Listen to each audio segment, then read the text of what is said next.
Say what's cracking, YouTube. Be sure to go tune in to my new channel, No Chill for Real. That's No Chill for Real. This is the type of content I'm gonna be bringing you guys. Things unrelated to prison, funny stories, reactions, YouTube drama, all that stuff, man. You already know what to do. Go tap into my new channel, No Chill for Real. Let's get it.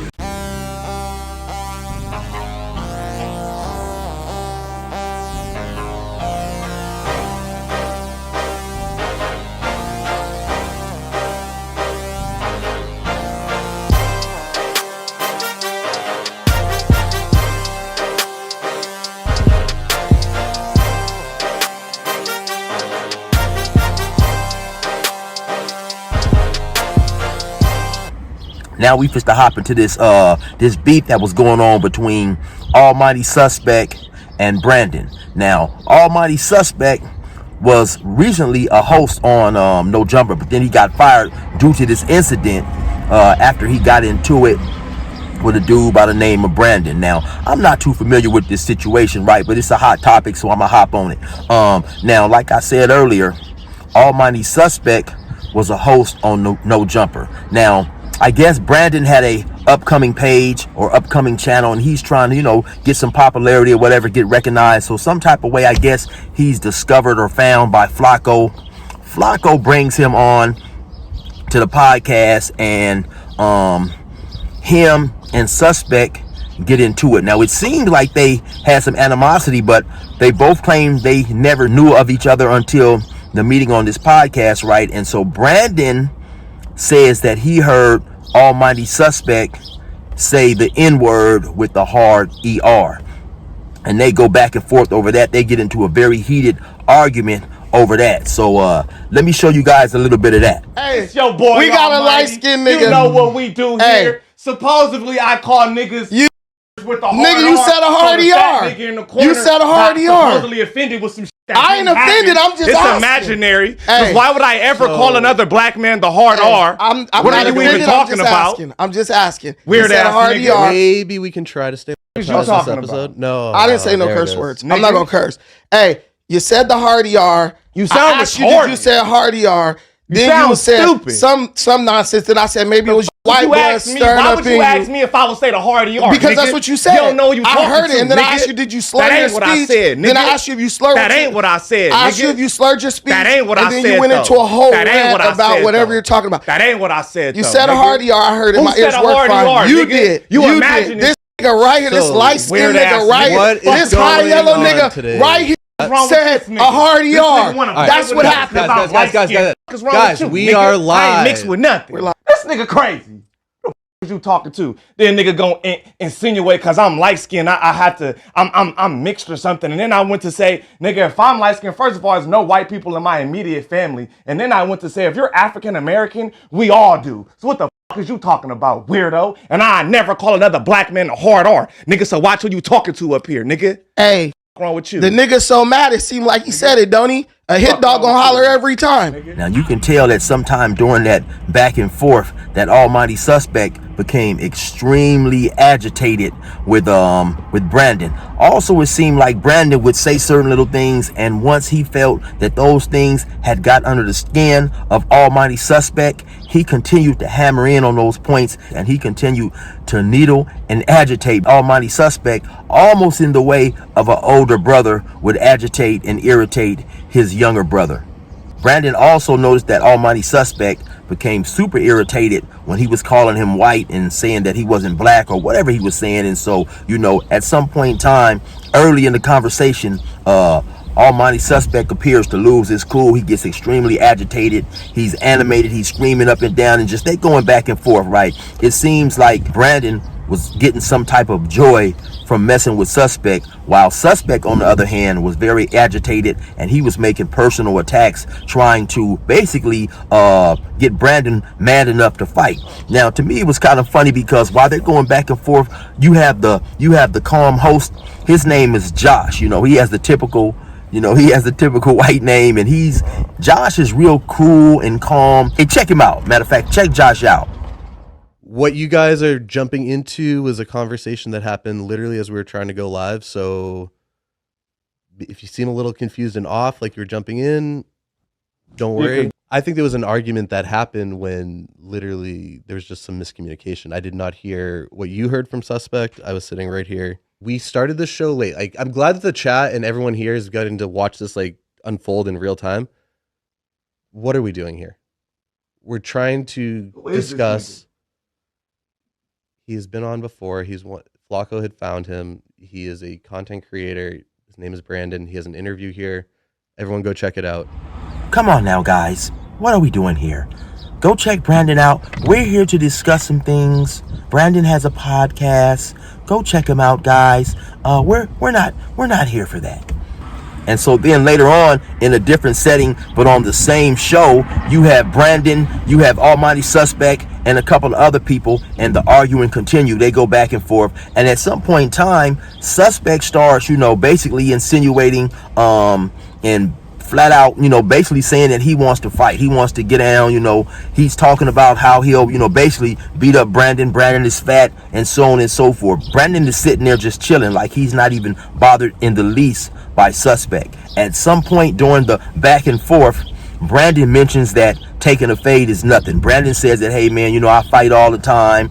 I'm a black belt in jiu-jitsu. I do MMA, so on and so forth. Then suddenly at that point, it's like Almighty Suspect puts on the brakes as far as fighting is concerned. Then he starts dropping hints about, bringing weapons into it. I'm not going to fight you. If you think, I'm going to let you put your hands on me and so on and so forth. So to me, right there, that was some soft stuff because for the most part, Almighty Suspect was the one who was talking about fighting. You want to fight the dude, you want to take a fade. Now once the dude tells you, okay man, fighting is nothing to me, I fight all the time, then suddenly now it's like you bringing weapons involved. So why push the line for the fight if that's not what you want to do, right? So yeah, the first initial meeting between these two individuals, it ended kind of badly, right? And so at some point in time, man, I guess Lush gets the bright idea to have these dudes back, that it would make for a great podcast, right? To my understanding at the time, Adam is somewhere in New York doing some other interviews, right? And so Lush wants to bring these guys together. I guess there's some talks that go on behind the scenes, and these guys are agreeing to come back on the podcast, and they can come up here and, basically keep things peaceful. Now, in my opinion, Lush is not bringing these dudes back to create the type of messy situation that Adam does. Adam brings people on there with the intent to try to get some explosive content, right? I think in Lush's mind, Lush is thinking that because Lush is the ultimate, let's keep it real, y'all. Lush is the ultimate butt kisser, He wants to please Adam 22 and say, hey man, look, while you were gone, boss, I was able to do a podcast and get all these type of numbers, right? But he's not bringing him back, in my opinion, to pit one against the other, right?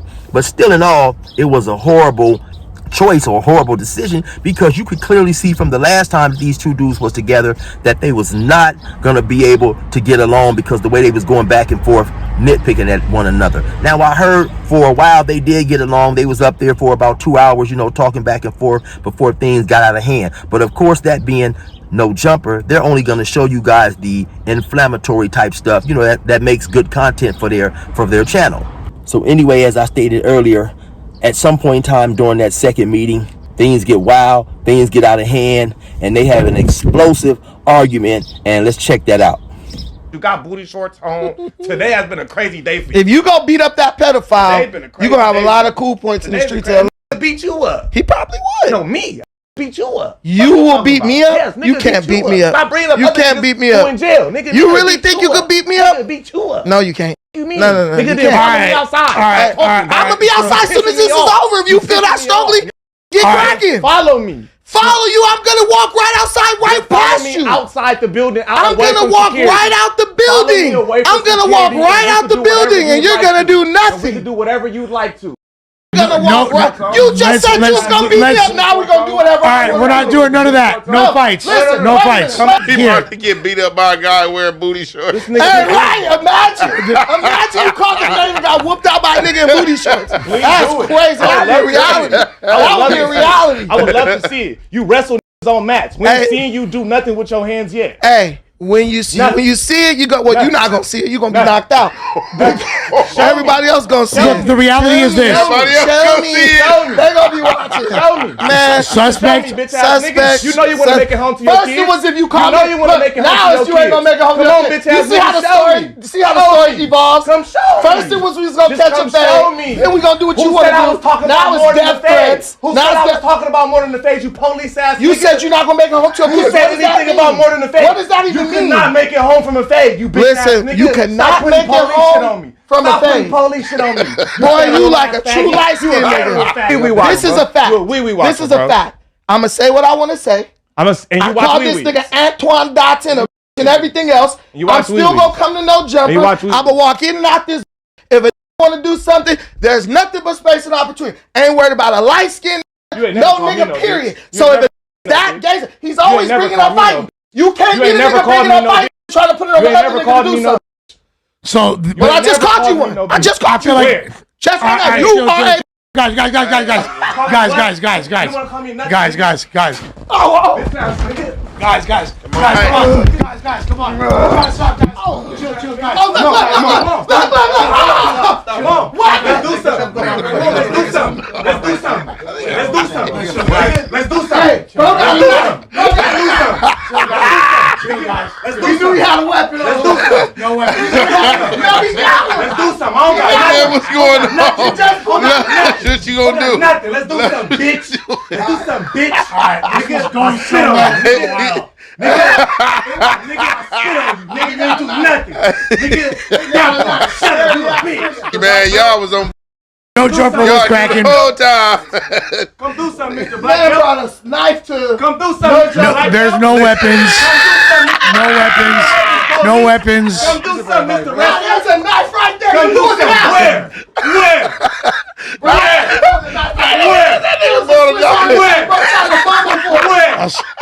A Swiss Army knife.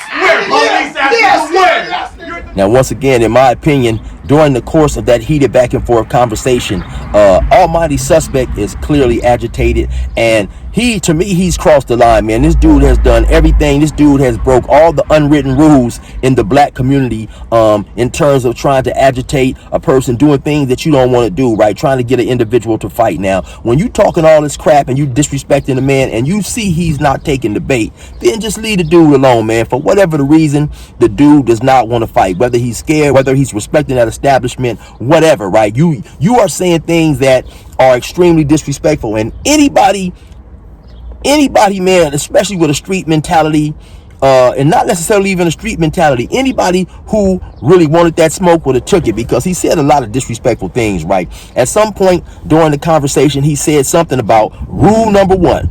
He said something about, hey, did your mama help you put them shorts on? Now, come on, man. I don't know about any other communities, but in the black community, especially in my day and age, bringing up somebody's mama in any form or context is 100%, without a doubt, violation for fighting and getting cracking. And in my opinion, once again, Almighty Suspect is doing these things to try to get this dude irritated and agitated to the point he will want to fight him. Then the next strike, he is basically disrespecting this man, saying extremely derogatory things in relation to his sexuality, basically implying and sometimes flat out saying that this dude is in, man on man relationships. Just basically disrespecting this dude, disrespecting him, saying anything he can to once again try to get this dude hot, try to get him upset, because Almighty Suspect is clearly mad, he's upset, and he's trying now to get Brandon to feel the same way.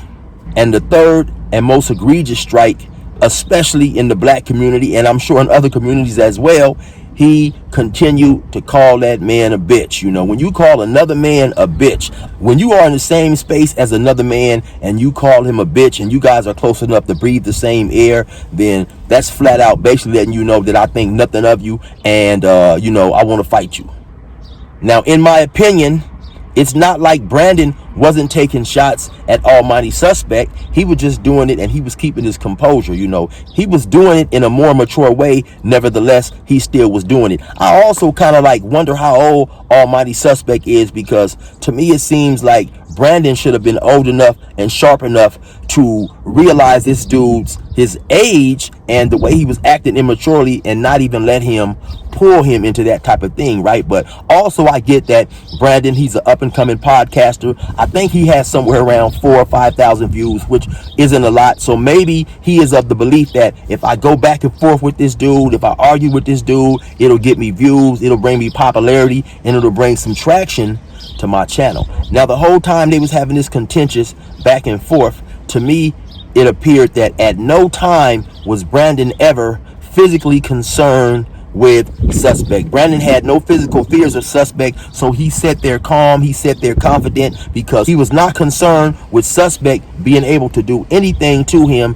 to physically hurt him or impose his will on him in a physical manner. At some point in time, though, like I said, it appeared that Brandon finally got tired of the insults, so he disrespected Suspect back. He did it in a calm way, but he made it clear that he had great disdain for Suspect as well, and he flat out told him, hey man, yeah, you a bitch. Even though through the course of their previous conversations and possibly in that conversation as well, I had heard Brandon either refer to Suspect as a bitch or told him he was acting like a bitch, which is pretty much one and the same, right? But now, for whatever reason, once he made it clear, Suspect then jumped up, assumed a fighting stance. And if you really want to fight, why do you jump up and then assume a fighting stance, you know, when the man is right there and pretty much sitting down? If you really want to get to the man, you get to the man. So he jumps up, he assumes his fighting stance. Brandon calls him a bitch again, and then Suspect spits on the man. Now, when you spit on an individual, right, that is a whole totally different level of disrespect, right? And maybe that's a thing of Suspects when he feels disrespected, because when he got into it with Little Kelpie and Little Kelpie called him a bitch, he also spit on Kelpie. But if you guys remember when that happened, as he was spitting on Kelpie, he was rushing Kelpie. He didn't take the time to assume a fighting stance like he did with Brandon. He didn't take the time to square off. So that leads me to believe that you really, in all actuality, you didn't want any parts of Brandon, because if you did, you would have rushed him the same way you rushed Kelpie. So now once he spits on Brandon kind of, acts a little shocked, and he jumps up, and then the screen goes black. You hear a lot of tussling going on, and then at some point in time, you hear Brandon say, oh man, he's got a knife, he's got a knife, he's got a knife. Basically, Brandon is trying to clown him, saying, look, the dude got a knife. And once again, he's pointing out that if you really wanted to fight me like you've been talking about fighting, you wouldn't have the knife, So you hear Suspect saying, oh man, I don't got no knife, what you talking about? I don't got no knife, or whatever. So eventually they get everything settled down or whatever, bring back a little calm to the set. And also then you hear Lush saying it wasn't no knives. Lush is saying no, didn't nobody have a knife. And then Lush is saying it wasn't no knives. No, didn't nobody have a knife. It wasn't no knives, because Brandon is saying that, yeah, the dude pulled the knife on me. Now, of course, with Flakko also being an employee up there at No Jumper, and he loves this type of chaotic content, he's going to make a video. So let's see what Flakko has to say. Some malarkey just took place at No Jumper about an hour ago, and I ran to my computer desk to let you guys know what's going on. Now, hold on right there, Flakko. You started your video off with a motherfucking lie. Now, you heard Flakko say, so you know I ran to make this content. Now, come on, Flakko. Let's keep it real with your big fat ass. You didn't run no motherfucking where. You may have thought about running. You may have wished you could have ran. You may have wanted to run. But in all actuality, all you did was a big fat arm swinging, step after step, slow walk to your computer so you can make the content. I have no biases. I love Suspect as a brother. I love Brandon as a brother. But Brandon seen a knife on Suspect. Now, the security guard afterwards would confirm and say that Suspect did indeed have a knife. Now, apparently, Suspect did pull the knife out according to the security guard. Now, it's unclear what Suspect was going to do with it. Maybe the knife was falling out of his pocket. He was trying to pull it out and put it back. I'm giving him the benefit of the doubt, man. I don't believe that Suspect would have stabbed somebody at No Jumper. And then, of course, while you're making the content, we know that Flakko loves nothing more than making money, throwing people up under the bus. He talks about, hey, man, I love Suspect like a brother. I love Brandon like a brother. But then he goes on to admit, basically through proxy, that yes, Suspect did have a knife. He doesn't flat out say that Suspect has a knife. He says that the security guard called in and confirmed Suspect had a knife. So you're saying Suspect had a knife, but you're not actually saying it. You're letting the security guard say it. And then here comes the sucker shit. One of the many things that I despise about Flakko's big fat ass. So after you quote the security guard and saying that, okay, the dude had a knife, you go on to say something along the lines of, oh yeah, I don't believe he had a knife with the intention of stabbing Brandon. The knife just messed around and maybe he was standing up and the knife fell out, or something like that. Now come on, man, do you think anybody believes that scenario right there, man? If you gonna go that far after you confirm that the security guard did say he had a knife, then be honest about it, man. I don't believe nobody that watches these YouTube videos for 1 second believes that damn knife fell out, man. You say small little things like that to still try to keep a little bit of friendship, it seems like, between you and whoever you're talking about when you say some negative stuff or some things that you damn well shouldn't have said. That way, just in case Almighty Suspect happens to get on your ass about it, then you can turn around and say, well, you heard me when I wait. You heard me when I said I think that the knife fell out. When I don't believe that you pulled the knife. If you gonna say some stuff like that, man up about the stuff, right? Because while you turning around lying in the video saying that you don't believe he pulled the knife out and the knife fell out, you titled your video "No Jumper Host Tries to Stab Each Other." So I mean, this dude, man, is a big fat clown, man, and to me it's just it's funny that this dude loves to insert himself and talk about things either he doesn't know what he's talking about or things he's just gonna get up and lie about, all for the sake of content, man. This dude has no morals when it comes to making content about somebody. Then he has the nerve enough to sit his big fat ass up on a panel when people are discussing if Brandon snitched by saying he saw Suspect with a knife. Suspect later on gets fired pretty quickly after all this stuff jumps off, because Adam has this no violence policy that he has kicked in or ramped up, especially after the beating when Loose Cannon came down there and jumped on those individuals, right? And so Adam just goes on to say that pretty much he believes that, keeping Suspect around is no good for business. It's a potential lawsuit. He's just a crash dummy, man, to have him around, man. It would have been crazy if things had turned out differently on that podcast and Brandon somehow was able to run up on Suspect and Suspect stabbed this dude, hurt him, harm him, or kill him over a damn podcast, man. This dude would have thrown his life away behind a podcast, behind nothing, behind dudes having a difference of opinions in a setting where individuals sometimes have difference of opinions. Anyway, man, y'all already know who it is. It's your boy 16 of Life. Resume normal program.